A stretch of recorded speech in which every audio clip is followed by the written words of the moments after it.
Hello दोस्तों, good evening to all of you. आज हम हिंदी के अंतर्गत वर्णमाला पर विचार करेंगे, वर्णमाला पढ़ेंगे। जैसा कि आप जानते हैं, बहुत सारे कॉम्पिटिटिव एग्जाम में वर्णमाला से प्रश्न जरूर पूछे जाते हैं। खासतौर पे जो आपका यूपी टेट हो गया, सुपर टेट हो गया, सी टेट हो गया, यानी किसी भी राज्य के जो भी पात्रता परीक्षा वाले हैं, इसमें वर्णमाला संबंधित प्रश्न पूछे जाते हैं। वर्णमाला बहुत ही महत्वपूर्ण टॉपिक है। आज हम वर्णमाला पर चर्चा करेंगे।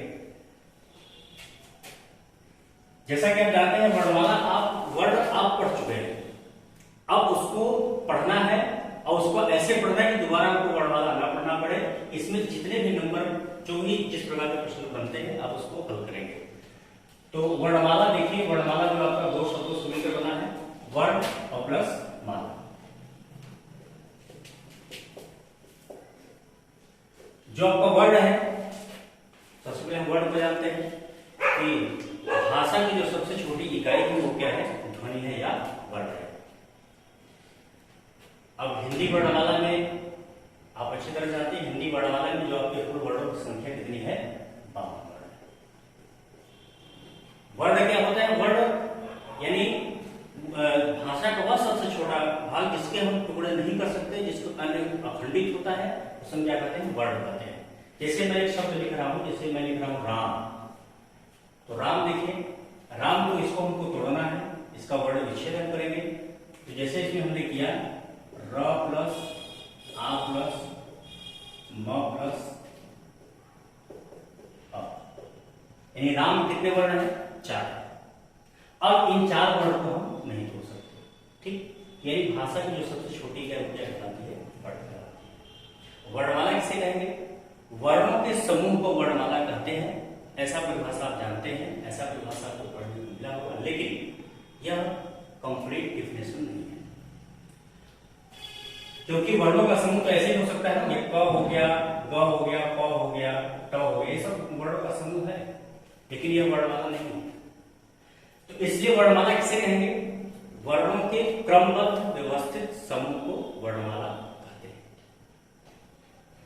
फिर सुनिएगा, वर्णों के क्रमबद्ध व्यवस्थित समूह को वर्णमाला कहते हैं। जो आपका हिंदी है, हिंदी वर्णमाला में कुल वर्णों की संख्या कितनी है? 52। अब देखिए इसमें कैसे कैसे प्रश्न बनते हैं, किस प्रकार से प्रश्न पूछे जाते हैं, इस पर हम विचार करेंगे। कुल आपके 52 वर्ण हो गए। अब 52 वर्ण में इसमें देखिए 2 प्रकार के अंक होते हैं। इसके वर्णमाला के 2 रूप हैं, एक स्वर है, दूसरा क्या है, व्यंजन।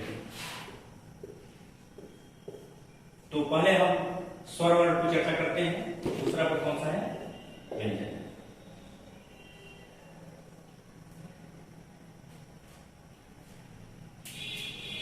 तो जो स्वर है, स्वर सबसे पहले ये देखते हैं स्वर किसे कहते हैं। सबसे पहले जानते हैं स्वर किसे कहते हैं। जो वर्ण स्वतंत्र रूप से बोले जाते हैं, संस्कृत में इसकी एक लाइन की परिभाषा है कि स्वयं राजन्ते इति स्वरा, यानी जो वर्ण स्वतंत्र होते हैं, जो वर्ण किसी के ऊपर निर्भर नहीं होते हैं, उसे क्या कहते हैं, स्वर कहते हैं। स्वर वर्ण किसी की सहायता से नहीं बोले जाते, यह निर्वात गति से बोले जाते हैं। और जो आपके हिंदी वर्णमाला, हिंदी वर्णमाला में कभी भी आपसे पूछे स्वर की संख्या कितनी है, तो कितना बताएंगे? 11। स्वर की संख्या कितनी है? 11। अब ये आपको कहीं 12 मिलेगा, कहीं पर 13 मिलेगा, लेकिन नहीं दोस्तों, एक बात का ध्यान रखिएगा, कभी भी आपसे किसी परीक्षा पूछे कि स्वर की संख्या कितनी हिंदी में, तो आपको कितना बताना है? 11। अब 11 स्वर कौन कौन से, इसको हम जान लेते हैं। देखिए,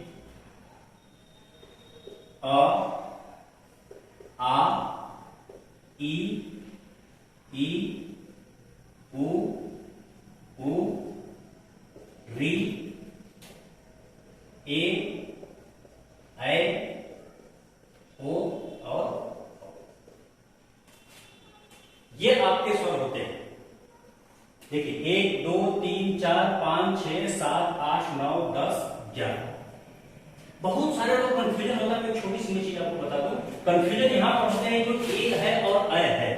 जब कभी आप वर्ण विच्छेद करते हैं तो ये गलती थोड़ा सा कर देते हैं, ऐसे मान लेते हैं ए और ऐसे मान लेते हैं अ, जबकि ऐसा नहीं।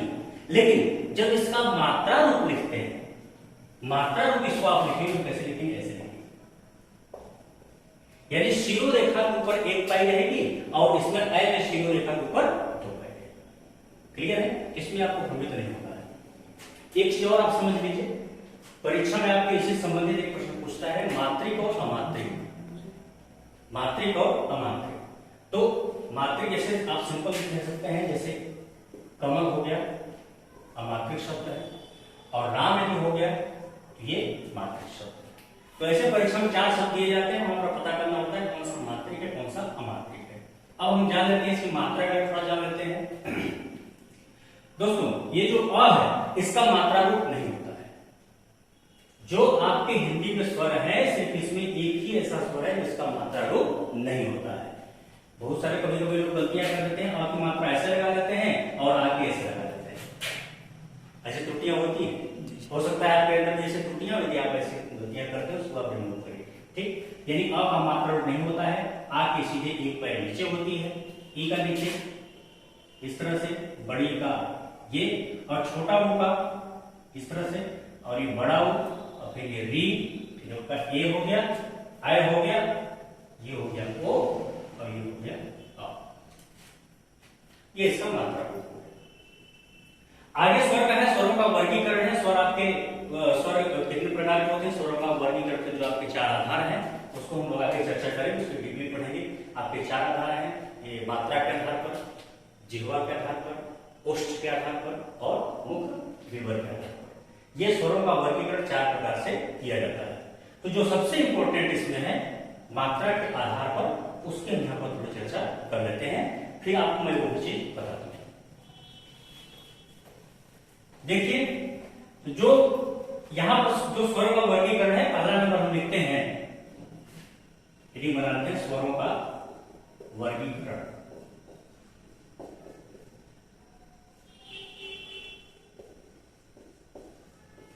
और इसका जो पहला नंबर है वो क्या है? मात्रा के आधार।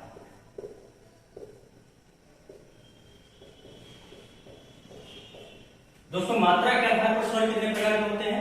3 प्रकार के होते हैं, या आप अच्छी तरह जानते हैं। कौन कौन से होते हैं? पहला आपका हो जाएगा हर्ष स्वर, ठीक है, पहला नंबर कौन सा हो जाएगा? हर्ष स्वर। दोस्तों यहां ध्यान दीजिए, ये बिल्कुल र लगा हुआ है, अ में र लगा हुआ है।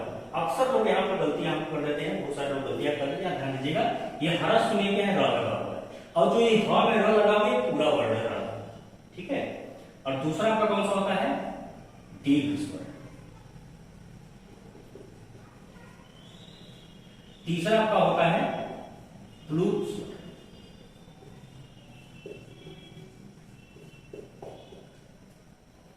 दोस्तों इसमें देखिए जो ह्रस्व स्वर है, यानी जिन स्वरों का उच्चारण करते समय बहुत कम समय लगता है, अर्थात एक मात्रा का समय लगता है, उसे क्या कहते हैं?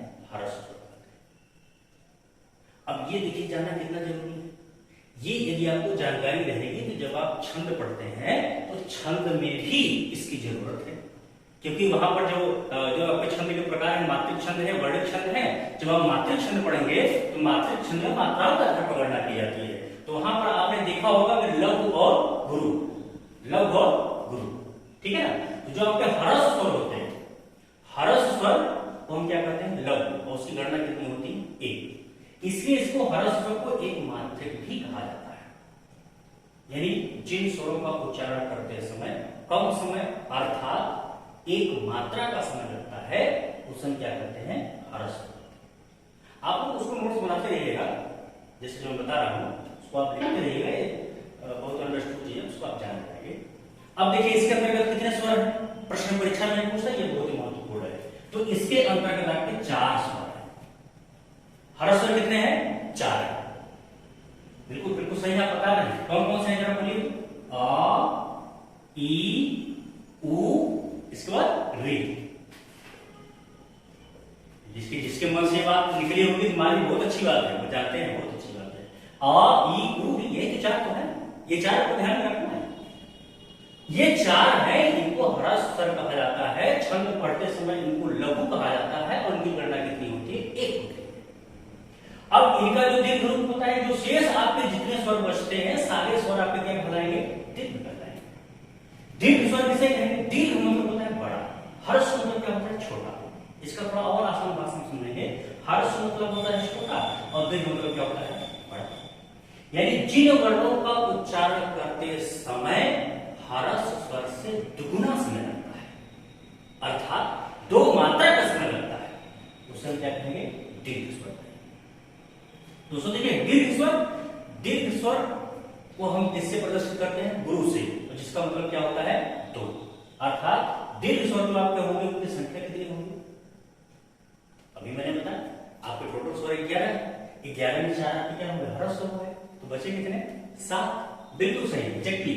और यहाँ पर आप क्या लिखेंगे? 7। और जो शेष आपके जो 7 स्वर बचे उसको आप लिख दीजिए। कौन कौन से बच रहे हैं? देखिए, आ, ई, ऊ। क्या लीजिएगा? ये हर्ष वाला नहीं लिखना है, दीर्घ वाला को लिखना है।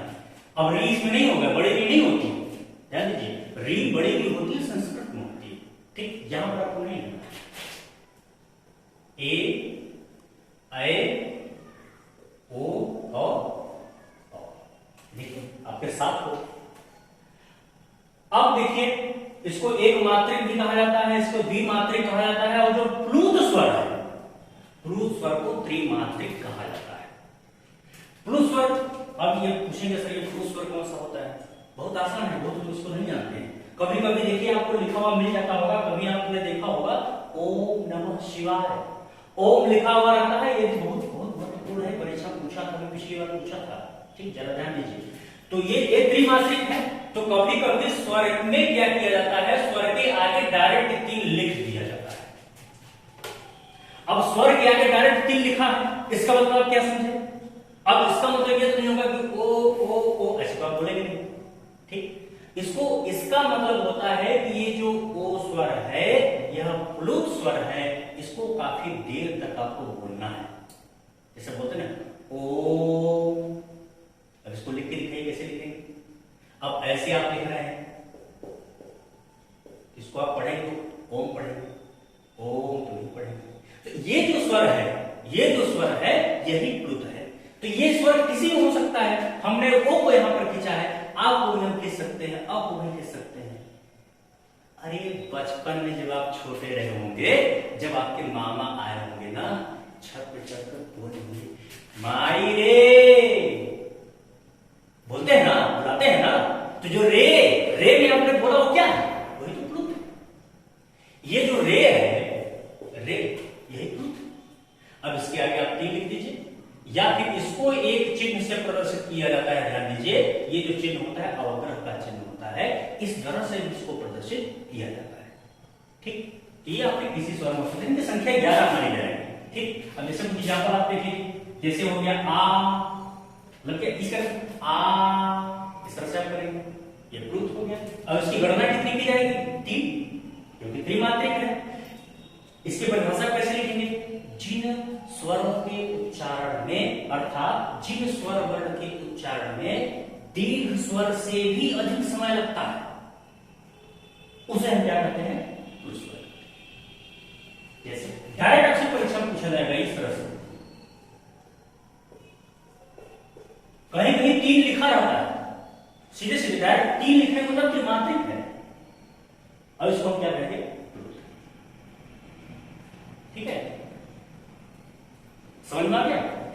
अब हम आगे चर्चा करते हैं व्यंजन पर। अभी इस पर इतनी चर्चा करते हैं मात्रा के आधार पर, आगे आपको 3 और बचते हैं, जिह्वा के आधार पर, मुख विवर के आधार पर, और एक आपका बढ़ता है ओष्ठ की स्थिति के आधार पर। तो ये हालांकि परीक्षा के दृष्टि से कम महत्वपूर्ण है, फिर भी मैं बता दूंगा। और आज के लिए इतना ही।